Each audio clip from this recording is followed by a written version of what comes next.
there, welcome back to my channel. My name is Shelby and today I'm doing a romance recommendation video for you guys. I'm going to be talking about 5 forbidden romances. I started reading forbidden romances last year and I really like them. They're one of my favorite tropes, but I only like it if it's done really well. So I have 5 books to talk about that I think are done exceptionally well in this subgenre. I will link all these books down below and let's get right into it. The first book I have to talk about is a rather popular one, and that is Birthday Girl by Penelope Douglas, and it is popular for a reason. It is so good. It was one of my very first forbidden romance reads and I love it. This is about a 19-year-old girl named Jordan, and she's pretty mature for her age, and she's dating her boyfriend, and they kind of get kicked out of their apartment, so they have to move in with her boyfriend's dad named Pike. And when she moves in with her boyfriend's dad, she uncovers that Pike is actually someone she's met before. She had a chance meet cute with him at a movie theater and they had this kind of connection, but clearly he's older than her. He is 38 years old, but Jordan is mature for her age, so intellectually they seem pretty close in age. And obviously it's a forbidden romance between Jordan and Pike. It is forbidden for 2 reasons. 1, she has a boyfriend,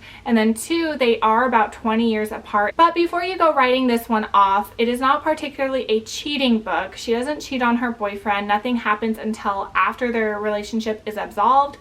But this one's so good. It is a super slow burn romance, so if you love slow burn, this one would be for you. And I just loved Pike as a character. I loved Jordan as a character, and their romance was just everything. So if you're looking for a place to start with forbidden romance, I would definitely recommend this one. The next one I have to talk about is also a pretty popular one. It's starting to get more recognition, which I'm so happy about because I loved it.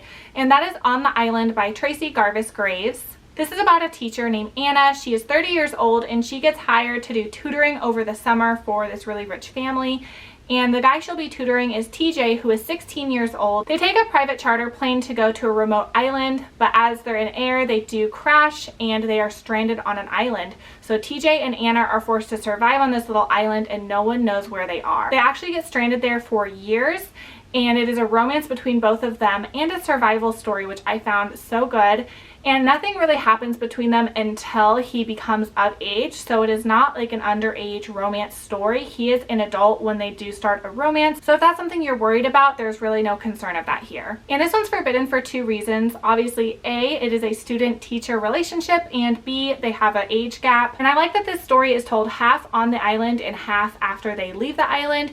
So this one I absolutely love, and it's way more than just a romance, so I highly recommend it. The next one I have to recommend is actually a duet, and that is the What He Doesn't Know and What He Always Knew duet by Candy Steiner. And this is about a woman named Charlie. She is a teacher and she's married to a man named Cameron, and they've been pretty unhappy in their marriage since something tragic happened to them previously. And he's kind of been ignoring her and not treating her how she deserves. And she goes back to school after winter break, and the brand new teacher on campus is named Reese, and it's a family friend of hers, and it's definitely the one who got away when she was a teenager. So she's always had this attraction to Reese, and now he's back in town and clearly he's attracted to her too. You're rooting for Reese even though Charlie is married, because Reese seems to be treating Charlie way better than her own husband Cameron. And in these 2 books you're following a love triangle between Charlie, Reese, and Cameron. In the first book I definitely was rooting for Reese, but by the time the second book rolls around I was really up in air about who I wanted her to choose, and you don't find out until the very end of book number 2. So you have 2 whole books to try and figure out who she's going to pick, and this one was so good and definitely a slow burn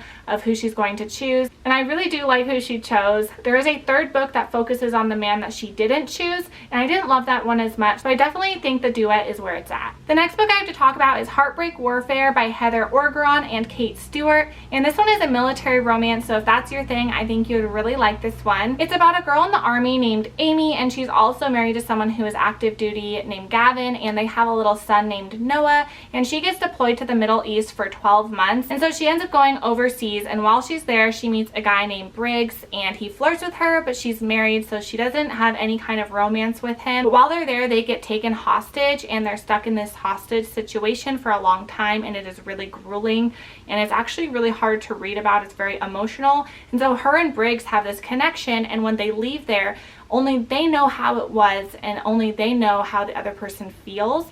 And so when Amy goes back home, she tries to make things work with her family, but all she can think about is Briggs, and she's stuck in this love triangle between her husband and Briggs, who understands her out in the desert, but her husband understands her as a mom and as a wife.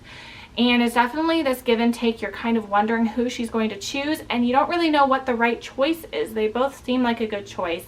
So it's definitely forbidden because she's married, and I loved this one. It's been a while since I read it, but I still think about it, and I think more people should read it. The last book I have to talk about is The Forbidden by Jodi Ellen Malpaz. This is about a woman named Annie, and she has an architecture business. She doesn't really date, but one night she's out at a bar and she meets a guy named Jack, and they have a really steamy one-night stand, and she leaves their hotel the next morning and never expects to see Jack again, but she actually sees him at a party. He's her new contractor, and he's married, so she meets his wife. So he realizes he had a one-night stand with this man who is married, and he is now working for her. So things get really complicated, and it's their romance. This one is super steamy, so if you guys love steamy books, this one is for you. So those are 5 forbidden romance book recommendations I have for you guys. I would love it if you guys gave me some recommendations in this genre. I will link these all down below, and I will see you guys on my next one. Bye.